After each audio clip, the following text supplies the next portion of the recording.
Hey guys, this week we are talking all about regression strategies, the rise of social influencers, listener questions, and more, so stick around.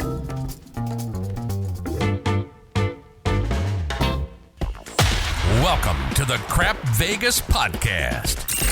Vegas, here we come. Vegas! Here are your hosts, Chris and Josh. Hello everyone, and welcome to episode number 90 of the Crap Vegas podcast. I am Chris, he is Josh, and I cannot believe this is the 90th episode of this stuff. Episode 90 feels like we've made it. Does it? I mean, I would say 100 will feel like 100's when you really have made it. Yeah, but 90 that's a lot of podcast episodes. Is it 100 on the TV side where you have to have 100 to be syndicated? I don't know. But I think yeah, that's true. And when you combine it, we do Patreon every other week too. I mean, we've recorded this is actually at episode least like 476. Right. I mean, it's more than 100 and it's got to be 180 more when you combine No, the it's far more than Fading that. when you Crap factor Vegas in- shows and yeah. No, I'm sure we're anyway. probably in the mid 200s, high 200s or something. But Josh, this is episode number 90 of the main show. People that have been listening for a while probably know this is an angel number. You always say it's an angel number. Well, you kept saying episodes were angel numbers, and I No, still don't I know didn't what that start means. the angel. You started the angel number thing, I think. Some astute listener that pays attention and keeps notes, shoot me an email. Let me know when the angel number started. Anyway. Josh, what's going on out there? Well, I mentioned this on our Fading Crap Vegas show over for the patrons we just recorded. I'm all aglow. I'm all giddy over the Seattle sports scene at the moment. Seahawks won last week against the New Orleans Saints, sent them marching home. The Mariners just most recently, as we recorded this, swept the Houston Astros, taking a commanding lead in the American League West.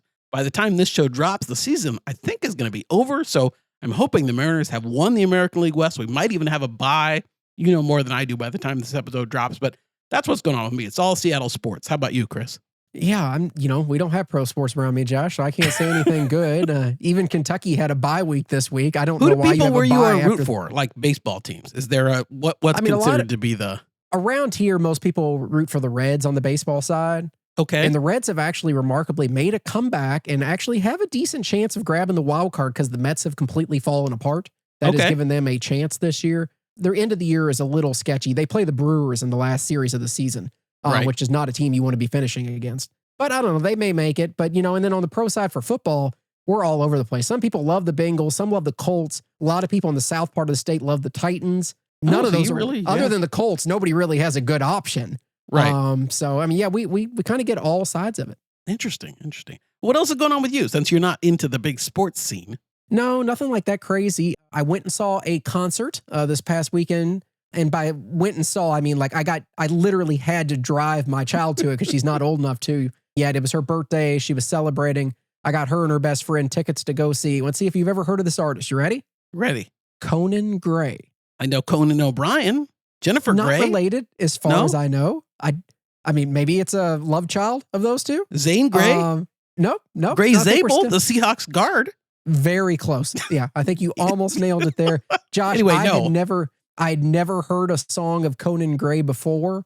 I will say it was at Riverbend in Cincinnati, which is one of my favorite places to see shows. Anybody that lives in our area would be familiar. And just like your Seattle Stadium, Josh, it sits right on the Ohio River and boats pull up behind and can listen. Right. It's kind of cool. It's a nice little area. I always like going up there. The opener, who I had never heard of before, called Hemlock Springs, I believe, was god awful. I sent Josh a text message while we were there and even said, Josh, you know me, I don't drink very much, but even I, with my child here, had to go get a drink because she was so bad, and sent him a video of the opener. It was just Hemlock god-awful. is a person and it's a female? It's a person, it's a female, and somebody that also has no talent. And the only thing I can think is as we were sitting there listening, I kept asking my daughter, I was like, do you think that no one has told her that she doesn't know how to sing? I'm Like sorry, she was out Hemlock of key Springs the whole fans. time. If you're a Hemlock Springs fan, please send me an email, podcast@crapvegas.com. Let me know. That's a lot of 'cause I'd love to know crossover. what you're seeing. Yeah, I'm sure there's a ton of crossover. Josh, the only thing I will say is somebody that typically goes and sees jam bands when they perform, you know, Right. those concerts are always like 2.5 hours long, pretty long and detailed stuff. This was truly a pop show. It was an hour and 20 minutes. It was in and out. No song was more than 4 minutes long. I don't love Conan Gray. I didn't know who he was before. I do know now.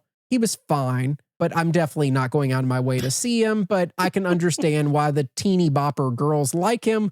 That being said, he's also gay, so he's not really like an icon and like a crush or anything. Right. But just, I don't know. It was fun. I enjoyed it. I had a drink. I got through it. Paid the $30 for VIP parking, which was well worth it because we could speed out at the end and nobody was in our way. And yes, I'm glad to be home. What a good dad you are. I don't know about that, but it was, you know what? The things that we do for our kids. Yeah, that is very true. Why don't you tell people how to get a hold of us? Sounds like a good idea. You can send us an email. That's podcast@crapvegas.com. Join us over on our Facebook page. That's crapvegas.com/Facebook. We'd love to have you join us over on Twitter. X. He's at Vegas Duffy. I'm at Small Whale 13, or the show page is at Crap Vegas. Or we would absolutely love to have you join us over on Patreon. That is patreon.com/crapvegas. There's a 1-week free trial. You get all sorts of bonus content. It's awesome. We would love to have you.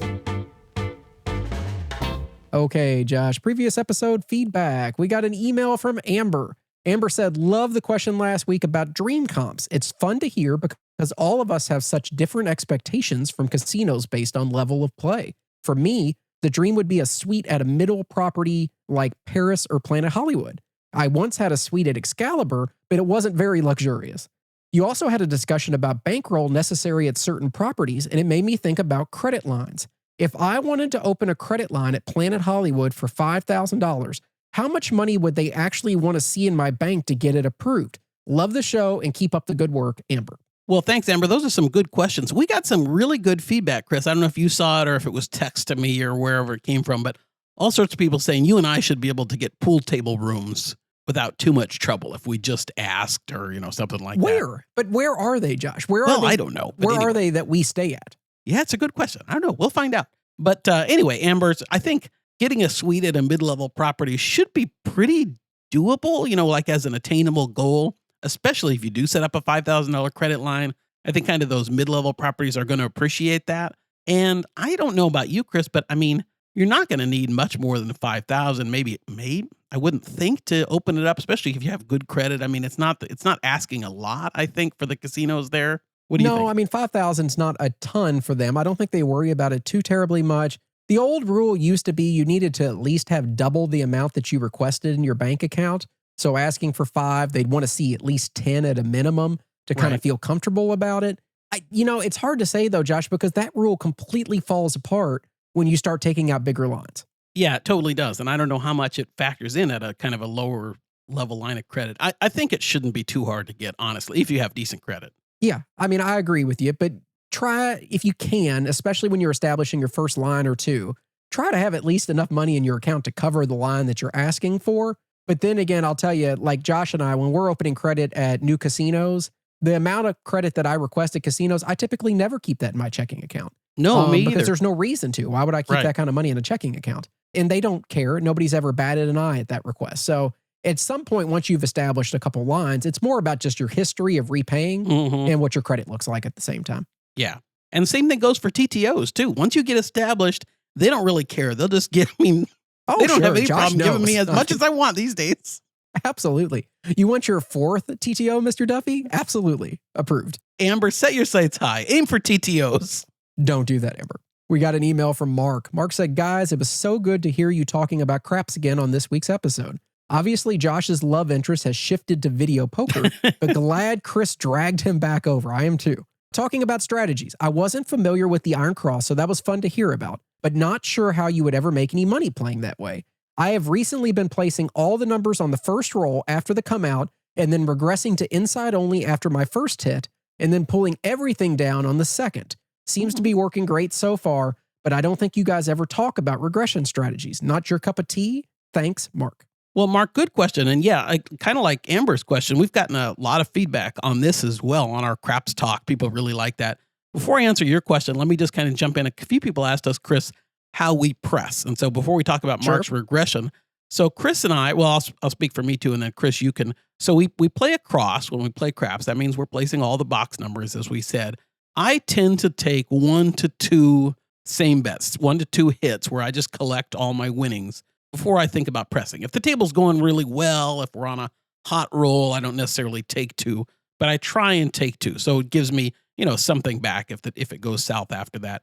Then I start to press, but I don't do full presses usually. Every once in a while, maybe, but normally I'm pressing if I'm playing black chip action, I'll press so that I get a black chip back, whatever that means. So if I'm pressing $50 so I get 100 back or whatever it is, if I'm playing green chip, I kind of press the same way. I like to get a green chip back, and then whatever I have left over is what I'm pressing. That's kind of but basically it's 50 to 100, 100 and 250, that kind of thing. Chris, you're fairly similar, right? Fairly similar. I can't remember the last time I collected at the beginning on the first couple. Yeah, you're a little more aggressive there, aren't you? Yeah. Very long time since that has happened. I used to do that though, Josh. So I'm right there with you on it. Great idea.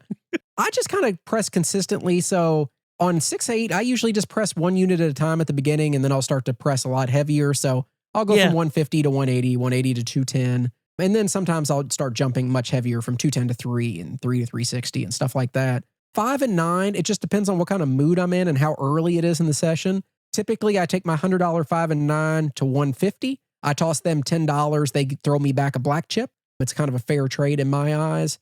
Sometimes I'll go to 1 1/4, just to split it up a little bit. But then on the 4 and 10, I usually go at a bare minimum. I'll press it 50. So I'll go 1 to 150, 150 to 2. But if it's going well, it's usually 1 to 2, 2 to 4, 4 to 8. What I've found that kind of sometimes is, see if you agree with this, Chris, but a place where Chris and I differ is sometimes I am a little more aggressive pressing when we get the numbers up higher. You're more aggressive pressing earlier, but sometimes I'll go an extra 100 or 200 if the numbers are way up. And I don't know why that is. Stupid of me, but yes, that is true. No, I was going to say it's stupid of me, so whichever. No. But let's talk about Mark's I'm with you there. But let's talk about Mark's regression question. So, yes. Mark, I think regression is a fine way to play, and it's definitely more conservative. It's, you're going to last longer at the tables.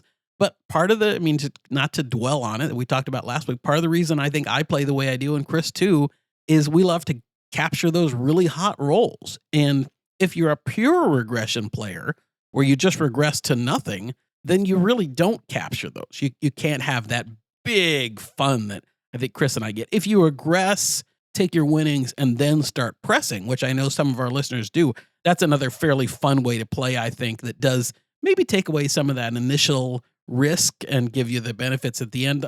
Another problem that I can think of is dealers don't always go crazy with regressing, then pressing, then, that kind of stuff. But maybe that's, don't worry about that too much, I guess. Yeah, I'm with you there, Josh. I mean, the reasons I don't do regression strategies, especially like the one that Mark mentioned, is, God, imagine how much that would mentally with you when you get on an amazing roll and you've been out of it for like 20 minutes just waiting for them to finish. I mean, I don't think I could do that either. I also don't particularly love that strategy because you're risking, let's say you play the way that we play, Josh. Let's say you're playing 600 across, which is what he said he plays. I mean, he plays across. I'm not saying it's the same amount, but he's putting out there, let's say it's $600 at the beginning.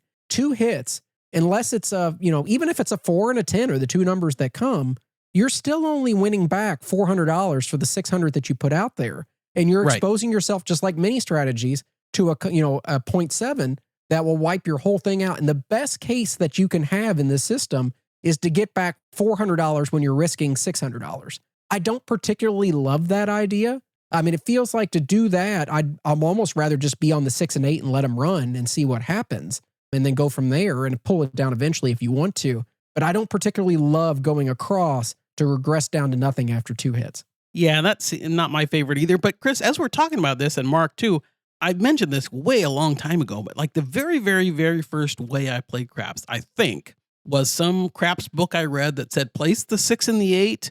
And when one of them, do a pass line bet with odds, then place the 6 and the 8. When one of the 6 or the 8 hits, take them both down. Yeah. My very first way I ever played. That. Yeah. I mean, can you imagine that though, Josh? Some of the rolls that we've had and seen. Right. I mean, there's nothing that I hate more as a craps player than walking up to a table when a roll is already in session, because the FOMO of seeing all these number hit. And inevitably, when I walk up to a table, Josh, it's a guy that's playing $5 on the pass line with no odds and has no numbers. And I just watch him throw box number after box number, and then he'll make them all when he's not even playing it, but they'll have the numbers marked just to show. And I'm just sitting here dying on the inside, So I can't even imagine being able to participate in that and then pulling my bet down. Well, I was thinking, Chris, along those same lines, when you walk up to a table and you see the markers, the Lammer markers for the all, tall, small, and you're like, oh, crap, he's already rolled exactly. almost all of them. Or you see the fire markers, and the person's already hit 5 points to the fire or something. And that is why, as a craps player now, Josh, I only walk up to empty tables. Empty tables, yeah, absolutely. If there is a person at the table, I don't want to be there. Sometimes I'll stand off at the distance and wait for the dealer to say, hear the 7 out, line away. And as soon as I hear it, I will walk up.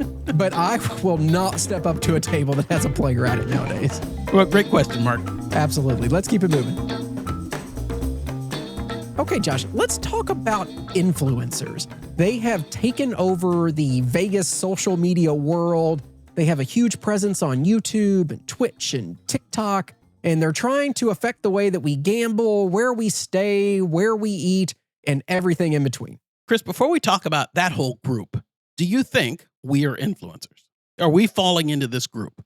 I don't think we're intentionally trying to be influencers, but I do think that we do influence people's decisions occasionally on like a show or a dinner or even maybe a property to try. But I kind of separate myself, Josh, from what I think we're trying to talk about in this episode, because we're not promoting things for money really, other than things that everybody knows that we are, like advertisers on the show and stuff. I mean, we talk about that, but we're not trying to hide that from you.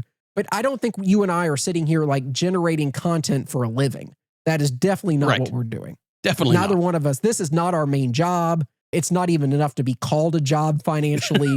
It's a fun hobby that we try to make just enough money off to cover the cost and make it slightly worthwhile. But that is completely different than somebody like a Vegas starfish on social media that is literally taking paid advertisement left over right and then generating 80 videos a day. And that's not what we're doing here. Or people that are making their living, even if they're not getting paid directly by whatever it is they're promoting, for lack of a better word, they're making a living off of their YouTube money or their, whatever, that kind of thing too. And absolutely. A lot of those people, and we're probably going to talk about some of those genres of people here shortly. But I did think it was worthwhile. We know that I'm kind of happy that we have an influence on our listeners. And if we suggest a show that people might want to go see, you trust us enough to go see that. And I feel there are other podcasts out there too. I mean, the one that comes to mind, right now is Handy at the Shandy, and they talk about their trips and some of the things that they liked or didn't like. I mean, I think to myself, oh, I want to try that too, or, that kind of thing. So it makes me happy to be part of that group. And we're truthful when we talk about if we're, the times that we get something comped, and it's, to this point, it's always been because of our play. If we're getting comp things, it's not because of the show or anything like that. I would like that to happen more than it does. If it did happen, anything more than zero would be exactly. great. But that hasn't presented itself yet. Right. If it did happen, we would for sure mention that and tell you that absolutely. They gave us tickets to the show because we're Crap Vegas or whatever it was. But as we said, that hasn't happened yet. I think the closest that we've come, Josh, is on one of the recent episodes when you mentioned that all the hosts over at Venetian know about the Crap Vegas hosting base. Right. Like that didn't get us anything. I mean, like we don't make money from them coming to look at it or anything. It's a free website. But at the same time, that was kind of cool that they at least knew it existed. Yeah, that was fun. And I have thought about, if we reached out to a show and said, hey, we're Crap Vegas, would you give us tickets? I bet we could get it, but we haven't done that yet. No, we haven't done that yet. Usually because either we just ask our casino host to get us what we want, or Josh, I can tell people now, I mean, when we go back to Vegas in a few weeks from now, we wanted to go see a show that we had already seen before. It's not at the property that we're staying at. So Chris got online and purchased 2 tickets, and we're very happy with that. Yeah. Okay, Josh. So I thought, why don't we start off at least mentioning some of what I would call really benefits of Vegas influencers, positive things that can come from these individuals who are influencing decisions. And I made a note of a couple things I thought that were worth mentioning. And I think one of the biggest ones, it drives tourism demand. I mean, influencers can put Vegas in front of audiences who might not have considered Vegas before. And so we're talking about maybe potential younger visitors that see it on TikTok or Instagram and see these reels of things happening at the club or, at a Vegas restaurant or something, things they wouldn't see at home, or even international followers that just don't think of Vegas every day. Yeah, I think that's absolutely right. And I think that's a good thing. The driving tourism is a good thing, and it's important right now, especially with Vegas being down and kind of your linear media. Is that what we're saying? We're calling it linear media is not quite as effective maybe at driving people, and it makes a difference. I mean, I see, to use your example, I see Vegas Starfish on TikTok, and I think, do I want to go and see that restaurant or that place? If she's promoting it, I have zero desire to. There is no influencer that I can't stand more than her, but whatever. We're not talking about that right now. Let's talk about some other benefits, Josh. Highlighting hidden gems. I think there are so many little tiny restaurants in Vegas that half the people have never heard of. They're not on the strip. You need a car to get to them. People don't know they exist. Off-strip casinos that people just never wander over to. Niche attractions. Things like when you went to Area 15, places like that. Yeah, that's absolutely right. I mean, you see kind of, and I get it from a little restaurant perspective or a little show perspective.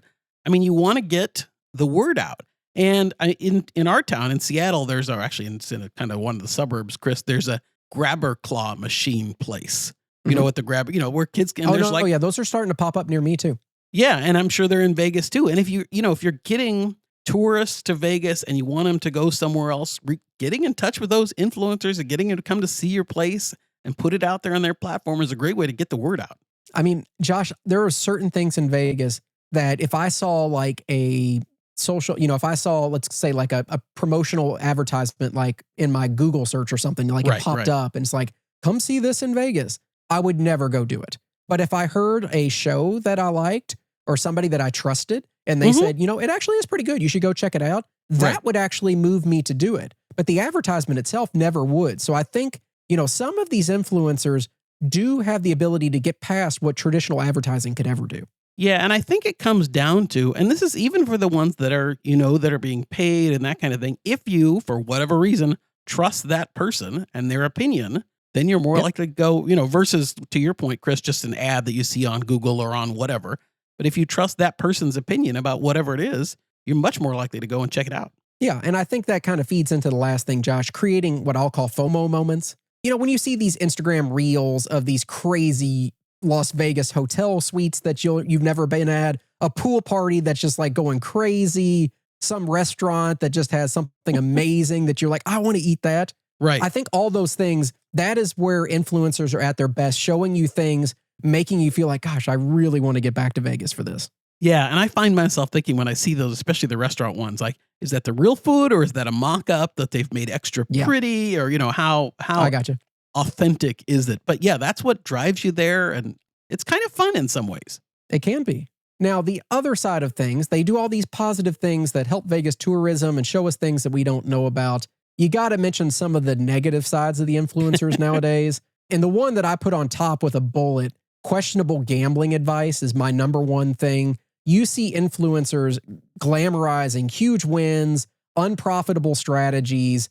They're influencing these novice gamblers, a lot of these kids that are younger that don't know all the math associated with these games or machines, and they're promoting things that long-term are going to be disastrous for them. Yeah, and I recognize that, your headlines that you put on, for example, YouTube or whatever you're called, the titles of the videos or whatever they're called, you have to say certain things to generate, your clicks and your views and that kind of stuff. Yes. But those things can oftentimes be misleading, and maybe the video is somewhat misleading, maybe it's not. But those headlines really get me, Chris, or those whatever your subjects, whatever they're called, that this is the winning crap strategy or whatever it is. This slot machine always pays off.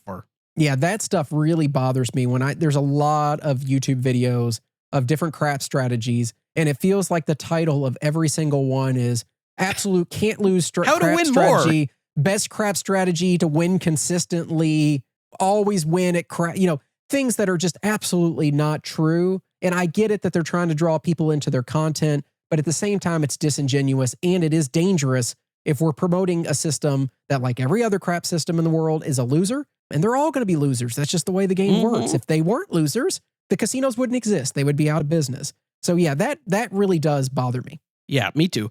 I think the key is look for influencers, look for content providers that are being forthcoming in what they're doing. I'm going to use Vegas Matt as an example because I like Vegas Matt. You see exactly what Vegas Matt's bets are. You see exactly theoretically how much he's losing on the machines. Now, we don't know what he's making in YouTube money and all that stuff for that content. Yeah. But you at least see, hey, he put $5,000 in here and he lost it in 10 minutes. That at least gives you some idea of the risk involved. So just what I'm saying is be aware of the total package of what you're watching, how much that person is actually putting at risk, if they're showing you from start to finish, that kind of thing. Absolutely. Josh, another thing, I was thinking about this. Vegas back in the day, pre-social media times, was an area where everything that you wanted to know about the glamour and the whole city as a whole, it was kind of spread through word of mouth. A guy just took a trip out there and he saw this amazing show or stayed at this amazing property, and he'd kind of fill you in on what he did, but you had no real way of really digging into it more. Websites were just starting to get their ground and there'd be a little info. Right. But it's not like it is today where everything feels so prepackaged for social media. Like everything is it's photographed just the right way and you see only the highlights of what you could ever want to see. It's like, you see a picture of a hotel room and it's the absolute perfect angle to make it look like it's actually 1,000 square feet when it's actually 212. It's things like that. Is it better where Vegas still had that mystique about it? Or does the dilution of Vegas mystique that comes with the modern times make it, is that okay? Yeah, it's an interesting question, Chris. And I'm thinking about room videos. When you get your reservation, or you're even thinking about booking your reservation, you go onto YouTube to see what your room looks like. I've done that many times. Oh yeah. And do you want a video that shows you the best possible look at that room, or do you want a video that maybe shows you all the little not so good things about the room? Which would you prefer? I think I'd rather see the things I wouldn't like. Yeah. Yeah. And it's an interesting, you can gloss over these things or you can, make them worse than they appear. And it's always an interesting thing to see, what are the influencers' motives for doing these things? Or is it just someone that's trying to get YouTube views and they're always posting negative stuff? Or is it someone that's just, it's getting paid by the property that just wants to post positive stuff or that kind of thing? Yeah. And you do get some of those influencers, Josh, that clearly are just farming content. Where they go onto a social media platform, whether it's, Twitter or somewhere else, and they'll post a question or a video that's just asking a just stupid question, but they know it's going to get a million responses. Like they'll put up a video that's like, is Luxor the best property in Vegas? Here's 10 reasons why. Right. And no, of course they don't believe that. They just are engagement farming for you to argue with them because it's good for them. Right. I mean, that gets views and it gets responses, what makes them money. So yeah, stuff like that can be very frustrating. But the only other thing I really mentioned, does this have any sort of effect like on the experience for a regular Vegas visitor? So when you're talking about this, you start pointing out all the viral spots in Vegas, this buffet that's better than everything else, this restaurant that has this meal yet, this speakeasy that not everybody knows about. If you start putting that out there in influencer mode and driving all these people to that location, does that degrade the experience for regular visitors that are just coming to town to visit something? That's a good question, Chris. And I was thinking of it kind of a different way, but similar in that, like when it was the Star Trek convention and we went to the Palms buffet, I saw 2 or 3 people filming the Palms buffet. And, I've seen people filming in high limit slot rooms a lot. You've seen it too, where they have your setups. To me, that detracts from the experience. Not only the people that you're saying, get drawn in that might bother locals, that kind of thing, because of the influence, but the actual like influencers being there and kind of filming, I don't like as much. Like that turns me off. Yeah, no, and we see that at Venetian Palazzo a lot. It's very common there, and they're high limit on the Palazzo side. And I've seen it on I do not like it at all. Yeah, and I've seen it I saw it in the cave at Aria my last trip.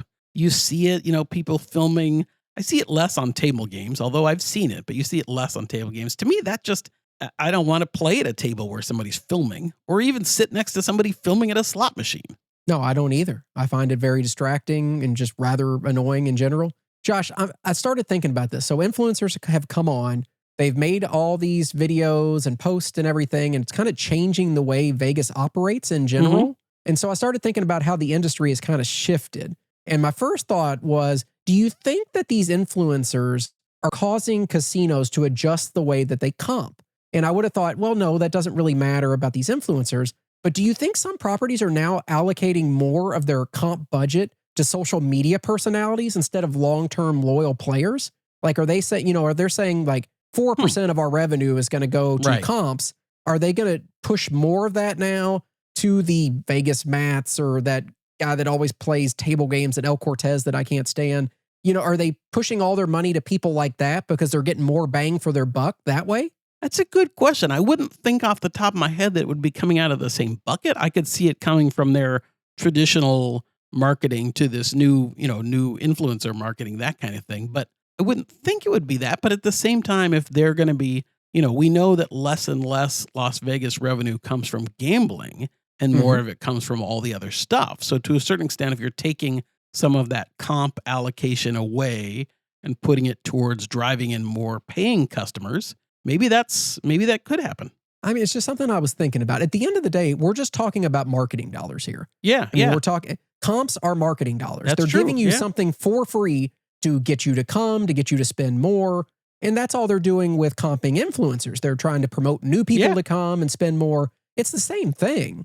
It's just trying to figure out how they would allocate that money. So it's just something I thought about. Restaurants, rethinking marketing. So influencers are often far more effective than billboards or traditional ads, which I mentioned earlier. Do you think this changes the way that restaurants kind of work in the future on promoting their product?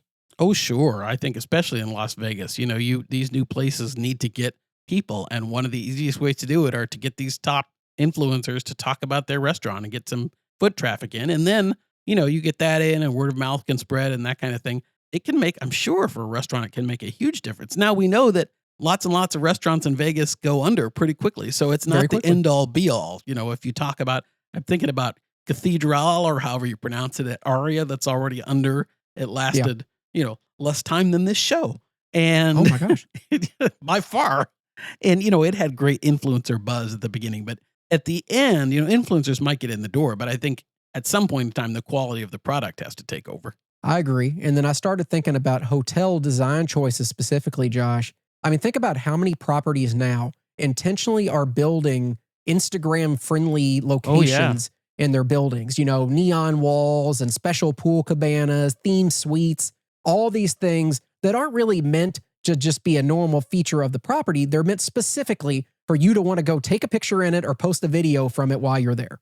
Oh, absolutely. I think about the first one that came to my mind is kind of weird, but is the hallway or the tunnel, I call it, that goes from Aria to Park MGM. And as you're walking through that way, there's a bench with usually some sort of, thing to sit and to get your picture taken, that welcome to Park MGM or whoever the act is or that kind of thing. There's so many of those around. And yeah, that's definitely changed the aesthetic for sure. Yeah. I mean, and that stuff's been going on for a long time, more so worse now than ever.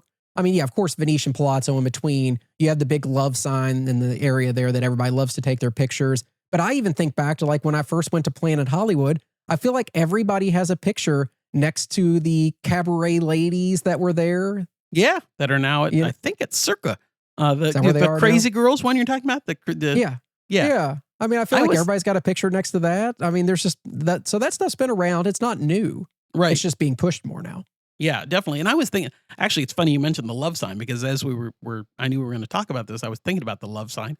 I think that the love sign, which is temporarily gone, we're talking about it in Venetian Palazzo. I think that predates like cell phone cameras. To a certain extent, I like that because it was meant to be more of a, just an organic enjoyment of the place than a spot to take a selfie Instagram. Kind of, I don't know, it's somewhat more meaningful to me, I guess.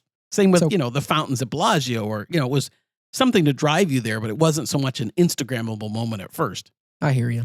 So closing thoughts, Josh, on influencers. Are they a positive thing for Vegas? Are they a negative thing? What do you think? I think they're positive overall, but some you take with a grain of salt. But I think there are restaurants that I've gone to because of influencers, and I don't have any regrets about that. And there are, like I mentioned Vegas Matt earlier, I love watching his content, and I think it's fun, and he does a fun job. And as long as you're watching them for, what they're doing and kind of you appreciate all the sides of it. I know Vegas Matt is making more money off of YouTube, and who knows what other sources that he's losing on the slot machines. But if I can just enjoy his commentary and the playing of slot machines, and it's a fun thing to do, then no harm, no foul. But the danger for me, and I mentioned this before, is I don't want to get caught up in, I could win that much too if I play at that level, that kind of thing. So for me, I like some of them. There's influencers that love, there's one that One even mentioned that hates, I think it's Resorts World. And, I think about that sometimes if I go to Resorts World or, they all have their points of view. And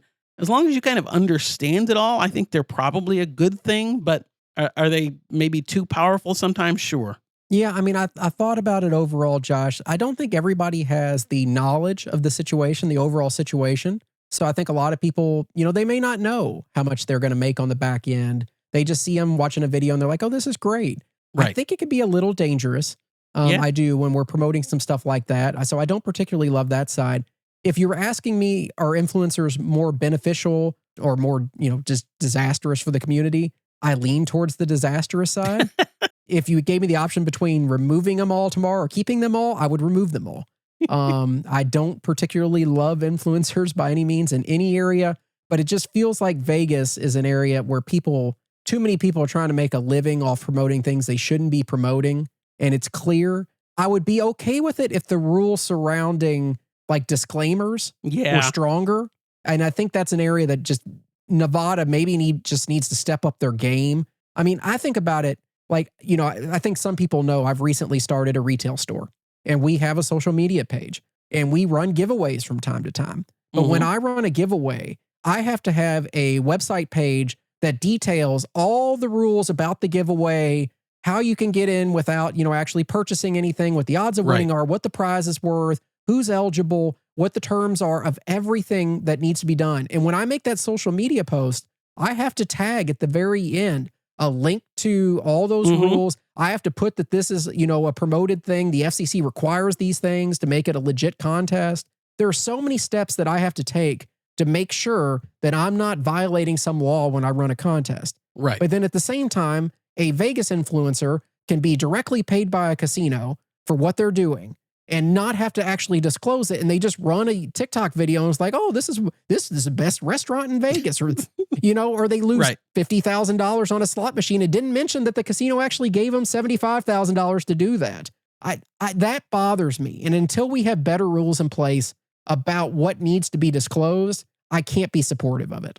Yeah, I understand. It bothers me a little less because I think that I'm fairly sophisticated and know that there's someone behind the curtain on these things. There's something that we're not being told. So I am a little jaded in that way. But I think for a lot of people that kind of don't think about it or don't know it, it can be, it can be very dishonest. Okay. Well, anyways, great discussion, Josh. After the break, we will answer a couple listener questions and spin the big wheel. So stick around. Josh, Zorkfest 2025, tell me all about it. Well, I've been told it's just the right amount of loyalty and comps. Did you know that? Just the tip. Just the tip. Just the perfect right amount. That's right. Anyway, Zorkfest is coming up. It's going to be at the M Resort this year, which I'm super excited to go to. I've never been to M, so I'm excited to stay there, play there. It's going to be December 5th through the 7th, 2025. Really fun weekend. One thing I did want to mention, there's still some tickets available for Coffee Dice, which I believe is going to be Sunday morning. So get your tickets. It's going to be a lot of fun. Coffee Dice is always one of the big hits of the event. We had 2 tables last year, so go ahead and get those tickets. And then we're going to have a Friday night reserve craps table for our patrons too. So, and those tickets I think will go on. They're not going to be on sale, but they're just be available, I think, August 1st-ish or so. But get tickets for Coffee Dice because that is filling up. Really excited for Zorkfest. Hope to see everybody there. We'll have some surprise guests. Who knows who might show up? Ooh, so if you want to get on over there, get signed up, get your tickets and all that good stuff taken care of, head on over to zorkfest.com. That's ZORKFEST.com. Josh, videopoker.com is now an official sponsor of the Crap Vegas podcast. For those that aren't familiar, videopoker.com is the ultimate destination for video poker players. With paid memberships, you get exclusive training tools, real-time feedback on the plays that you're making, the most popular game variations out there. Whether you're trying to fine-tune your strategy or just take your game to the next level, videopoker.com has you covered. You've heard Chris and I talk about it before this even came about.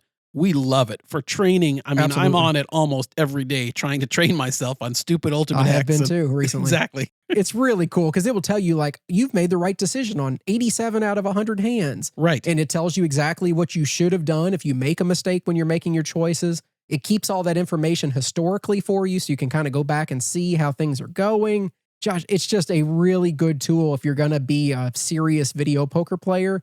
And as I start to get into it more, I feel like if I'm going to do this, it's like blackjack basic strategy.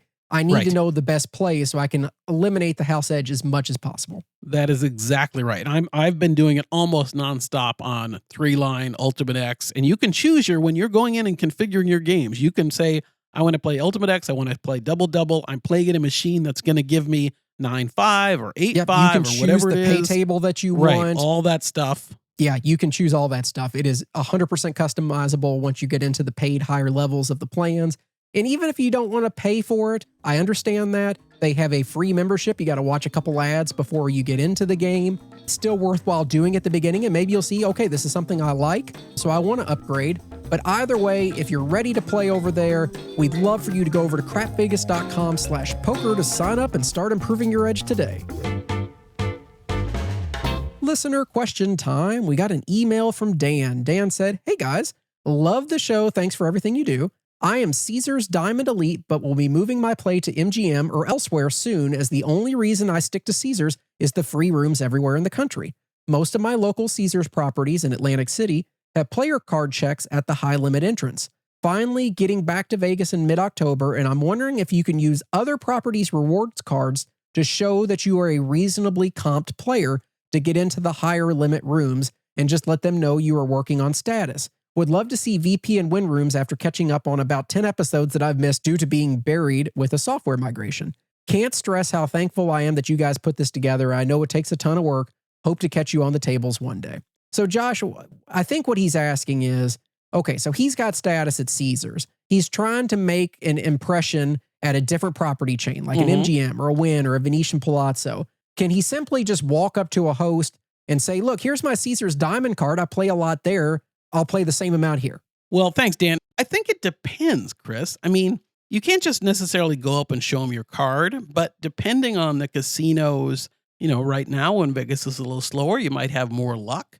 Like, I know just kind of from my own experience, I've had good luck with hosts, usually over email, but in person would work too.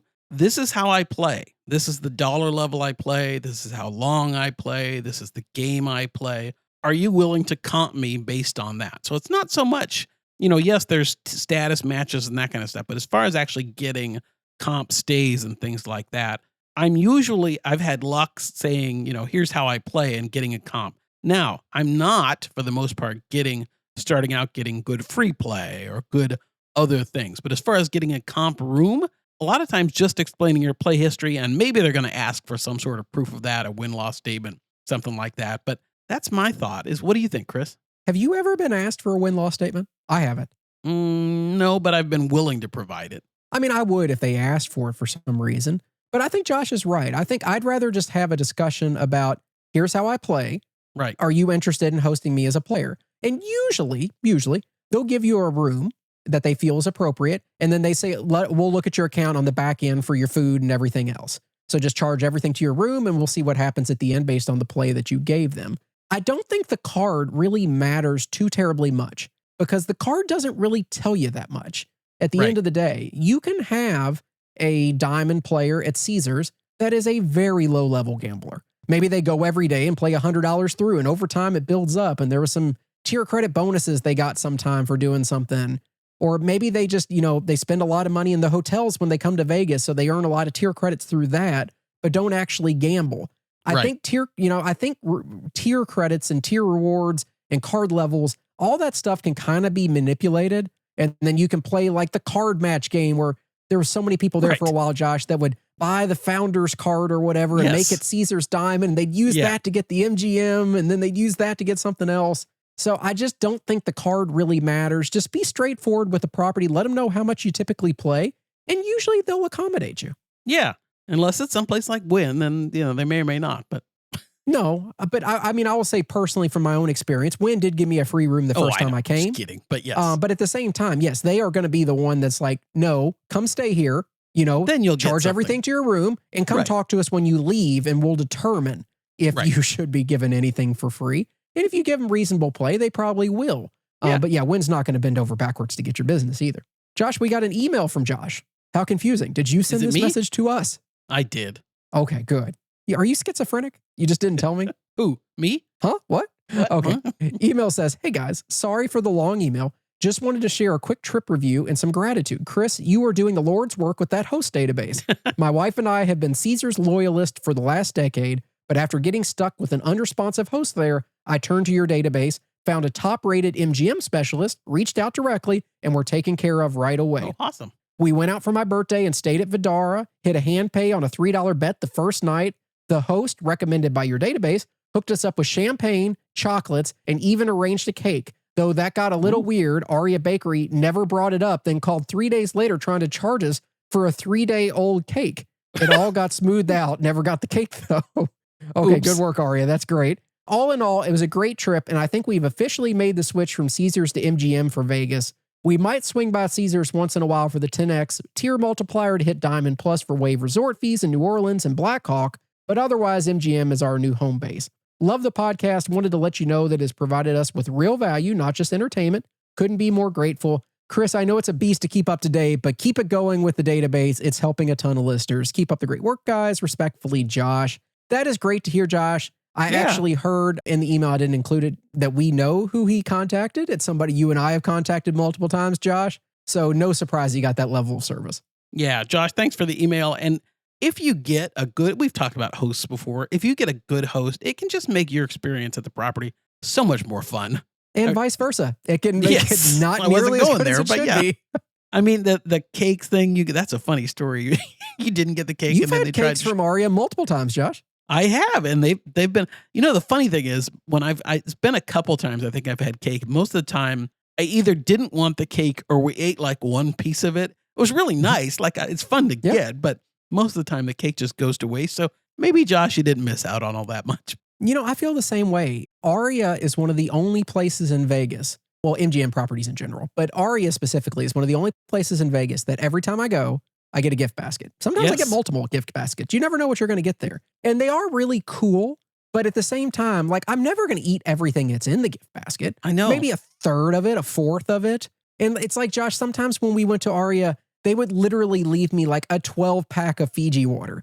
Right. I can't drink that many waters. So what do I do with them? So I always feel bad that I'm wasting stuff. But at the same time, it is the thought that counts. And I really do appreciate it. Yeah, it's a fun thing. And hosts can make, just make it so much fun. They can. Patreon. That's patreon.com/crapvegas. What do we have new over there, Josh? Well, Chris, we did another CVTV last week. We watched one of your favorite shows. Yes, we did. Which was? Las Vegas. There we go, with James Caan. Yeah, Josh Duhamel. Yeah, the whole crew. Yeah, so that was a lot of fun. Those shows, if you don't know, we've said it before, but Chris and I will watch something and talk about it as we're watching. We try and have a good time with it. We also are really thrilled about our Fading Crap Vegas show over on the Patreon side. We do that every week during the football season where Chris and I are picking 3 college games, 3 NFL games against the spread, to varying degrees of success, I would say. I mean, Chris is absolutely killing it. If you're over there right now, Chris's super duper lock of the week is now 3-0. So, I mean, we're on fire. It's a lot of fun. We spend a lot of time putting that stuff together. It's a lot of fun. Way more we than think people we should. enjoy it. We got special music over there. We got all sorts of things. Oh yeah, the house band recorded some stuff. Maybe Josh, one day we'll transfer some of our house band if they can come in and record a couple songs for this show. I'll work on that. I think people it's probably the thing that we get the most comments on is our music. It's true. So, thank you, I guess. Big thanks to those that signed up the past 2 weeks. That's Marco M with an annual subscription. Thank you, Marco. EP Detroit with an annual KCS subscription. Thanks, EP. Is that extended play? I think it's Extended Play Detroit. I don't know exactly what that means, but yes, I think so. Sam B with an annual KCS subscription. Thank you, Sam B. Sam B. Yep, that's what we call him. And Sarah A with an annual subscription. So Josh, it appears we are now locked in for the next year over there. We are, and I got to thank Sarah. You just kind of went right. You just can't went right leave through her Sarah. out. Thank you, Sarah. Right. We appreciate it. Lots going on. Josh mentioned Fading Crap Vegas. We got our Survivor contest that we're in the middle of over there. We're down to 73 entries left standing, Josh. I know the Packers hurt a lot of people this past week. Yes, they sure did. I picked the Seahawks, so I survived. Congratulations. And I'm still alive this coming week, which will probably be over by the time you hear this. Well, not necessarily. I think I'm leaning towards the Bills, and Chris has told me that's probably a stupid thing to have done, even though they're 16 or 16 and a half point favorites, but to use up the Bills so early. I said it doesn't matter because I always forget to make a pick by at least week 6 and I'm out. So what's going to happen this year is you're going to pick like the 10 favorites at the very beginning of the year, and you're going to make it to week 11, but you're going to be left with teams that have zero chance Carolina of winning. and the Titans. Saints. And yes. Yeah, the Titans. Absolutely. Okay, upcoming trips, Josh. You and I are going to be out in Vegas together the weekend of October 10th, I think? Yeah, is that by... It's probably going to be... Our next episode might be a time paradox one. I don't know. I haven't looked yet, but... We're staying at Venetian Palazzo. Josh, I know you have dinner lined up for us with some listeners or something. We got all sorts of stuff planned. Yeah, we're going to go to Bizarre Meats. Mm-hmm. I've been there before. It was really good. Excited to see the new location here. Yeah, we should have put on Fading Crap Vegas, Chris, the over-under on you making it to Sunday morning. Oh, that's true. That would have been a good bet to have out there. It's tough because I actually looked at moving my flight up to Thursday night. I never do that, but I couldn't find a reasonably priced flight. But I am going to get in pretty early Friday morning. My goal this time, Josh, is to take the first flight of the day into one of the hubs for Delta. So I'm going to fly into either Detroit, Minneapolis, or Atlanta for me. I'm going to fly in first flight of the day. So my flight from Louisville can't get delayed or right. Oh, yeah. because you're much more likely to be on time the first flight of the day. Absolutely. In fact, having, when I did work for the airline, that was always those 4 a.m. Well, I guess it was 6 a.m. was the first flights that we had that left. That's what we And had the goal was always to get those out on time because they start the day out right, all that. And I remember I had, the night shift or the shift that ended at whatever it was, midnight, and everything was always delayed by the end of the day. Oh, sure. Yeah, because at least like here in Louisville, since we're just a spoke for Delta, we have a flight that just runs back and forth all day to Atlanta, back to Louisville, Atlanta, Louisville, back and forth. And when that flight starts to get off, it just messes everything up for the rest of the day. Anyway, if you could get out in the morning, that would be fantastic because then you're more likely to actually arrive. I hope so. Well, I think if I cancel another trip, I may not be allowed back to Venetian Palazzo, or I won't have a host anymore, at least. It's true. She didn't offer to give me a hug when I get out there, I'll tell you that. I know. No hug emojis, no nothing. Friendly reminder, subscribe and leave a review on your favorite podcasting app and visit our merch store. That's crapvegas.com/shop. We've done it. We've made it to the very end of the episode, which means we do get a little quote unquote music sound effects, but it's not the one that people want. It's not the fun stuff, but it is the wheel. It's time to spin the Crap Vegas Big Wheel. Are you ready? Josh, spin the wheel.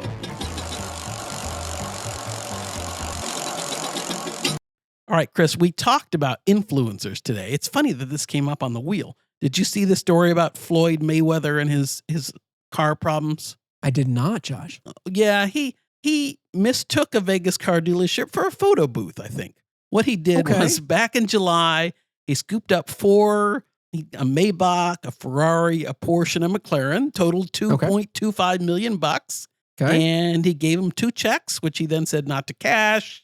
And now they're suing him for the money. And the car dealership says he only purchased the vehicle so that he could showcase his additional monetary possessions on Instagram and, that kind of thing. And he had no intention of using the vehicles and returning them. And they were suing him and he's suing him back. And anyway, I always wondered how much of his money is real. I think it's like that for a lot of people, Josh. It's really hard to know who really is doing well and who is just pretending to do well. And I think we've even talked about this on the show before. At least in my personal experience in my life and the people that I know, the people that go out of their way to let you know that they have money don't have a lot of money. Most of the people that I know that are doing very well in life, they dress extremely casually. They don't drive the absolute nicest cars. You don't hear about it from them because they don't promote it. Now, I think that, I'm not saying that Floyd Mayweather doesn't have money, anything like that. I'm sure he has a ton, but you can always have more. You can always inflate and look like you have more. No, that's 100% true. Yeah, you can fake it till you make it, I guess. Anyway, that's the first one. Let's spin the wheel one more time.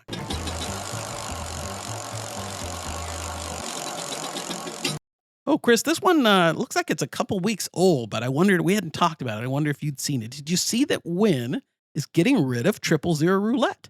Oh, good. They need to. Yeah. I think every casino needs to do that. That'd be a good thing. Yeah.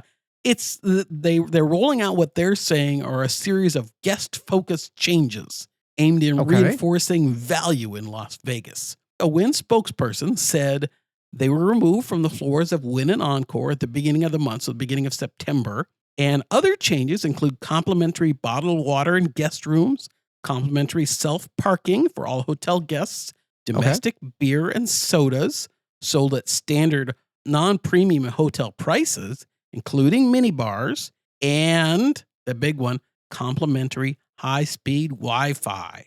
Wow, that is a big change. I mean, for Wynn, that's a big deal. I would say for Wynn, we laugh about that all the time because Wynn, with their 3 levels of shitty internet that range anywhere from $40 to $4,000 a night just to get internet. I mean, that is a pretty big move for them. So they said that they're a premium vacation experience and they are constantly upgrading their facilities, their services. That's true. Yeah, but they've never wanted guests to pay unfair prices for things that should be rationally priced. It's interesting because I don't know about that like spin on it, but I actually think, and Chris and I have talked about it before, but one of the things that just always seemed incongruous with Wynn to me was like charging for internet service. Like if you're a guest at Wynn and you want a Wynn experience, why are they nickel and diming you for certain things like that? Yeah, I was always actually kind of surprised that Wynn even had a resort fee. Yeah. Like I thought when you're charging $700 or $800 a night for a standard room, is the resort fee really necessary? And now I understand that properties do the resort fee for different reasons. Mm-hmm. Sometimes with a lot of properties, they charge a resort fee because they'll comp the room, but not the resort fee. So that gives them a chance to recoup some of that cost of cleaning the room and stuff. But yeah, I agree with you, Josh. When it comes to Wynn, it feels like they should just have all in pricing, no resort fees, no Wi-Fi fees. Like that should just all be included. That'd be like if they started charging you for the 2 free bottles of water in your room. It just doesn't, it wouldn't feel right. But going back to kind of the start, the 000, getting rid of the 000 roulette, I think that fits more in line with Wynn's idea of to cater to maybe more sophisticated gamblers, more, higher end gamblers that aren't going to play that. They got rid of that roll to win table, same kind of deal. Think about where you see 000 roulette. You're going to see 000 roulette at lower level properties, but more importantly, you're going to see it on low limit tables. You're not going to see it in high limit are on $5, $10, $15. Yeah. 000 roulette exists so that they can make more money off the people not playing as much because they need to. At Wynn, I mean, what does a roulette table start at Wynn? I have no idea because I don't play, but I'm going to guess and say $50. I was going to say 100. So yeah, somewhere in there, I mean, it's not under 25 more than likely. Right. So you don't have to have 000 roulette. But then again, Josh, I have seen, blackjack games at Wynn that were $100 paying 6 to 5. 6 to 5, yeah. Well, so you can only go so far. Right. Yeah. So, I mean, I don't know. I mean, Wynn just caters to a completely different type of gambler. Anyway, I think it's a good change at Wynn. It won't affect me much, but it's a good change at Wynn. Well, I mean, I hope that's just the beginning, and maybe all the blackjack does become 3-2 at Wynn there, and maybe I hope one day they go to 5 times odds on everything. That would be nice. Much better than when Steve Wynn tried to take it down to double max. Yeah. Yeah. Steve was a very creative mind, did a lot of great things, a lot of horrible things too, but double odds, that's not good enough. Yeah, it didn't fly. Anyway, that's what the wheel is today. Okay, Josh, anything else before we get out of here? No, I'm looking forward to our Vegas trip coming up. I'm practicing video poker a lot on videopoker.com. Chris has not been practicing as much, so I expect to do They've better. Been getting my money every month, but I have not been practicing. I need to, but I'd rather practice some craps, Josh, and get you on the craps table with me. I think practice that's going to actually... It's guaranteed to do better for you.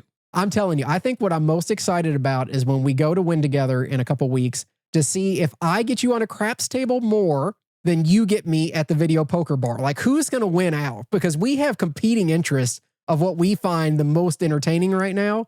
Am I going to end up in Palazzo's high limit bar playing video poker? Or are you going to end up at the craps table with me? Well, yeah, you mistakenly said go to Win in a few weeks. You're not going to get me at the craps table at Win on that trip, almost for sure. Yes, that's okay. That's just where I'd rather be in my mind, I guess. But to your point, coming back up, but it is going to be an interesting. Will I get Chris sitting drinking at the video poker bar, or will he get me at the craps table? And I have a feeling that means we're going to be in Palazzo's high limit room. I'll be at the craps table, and we'll be at the high limit bar. Thanks for listening to the Crap Vegas podcast. Guaranteed. Have you ever been to Vegas? Josh, Check out all our recent news and our Vegas trip calendar by visiting everybody. crapvegas.com. See you in Vegas. Seahawks won last week against the Steelers. No, they didn't. Seahawks won last That's Seahawks won. Big series coming up starting this week against the Colorado Rockies and then the Dodgers to finish out the season. And the Mariners' magic number, they could have even clinched the American League West by the time this episode drops, which is super cool. Actually, by the time the episode drops, I think the season's over. So they will know one or the other. If they clinched it has start happened. this whole thing over. Things like when you went to Area 51 there. 53, what is it? 51, right? 51, yeah. 15? I think, right, yeah. 15? 37? 15. What is it? Fuck, I can't think of it. I don't know. Yeah. Chris, I know it's a beast to keep the UTD. What is that? Oh, keep up to date. Here I am with my millennial things. I was trying to figure it out too. Perfect. Perfect.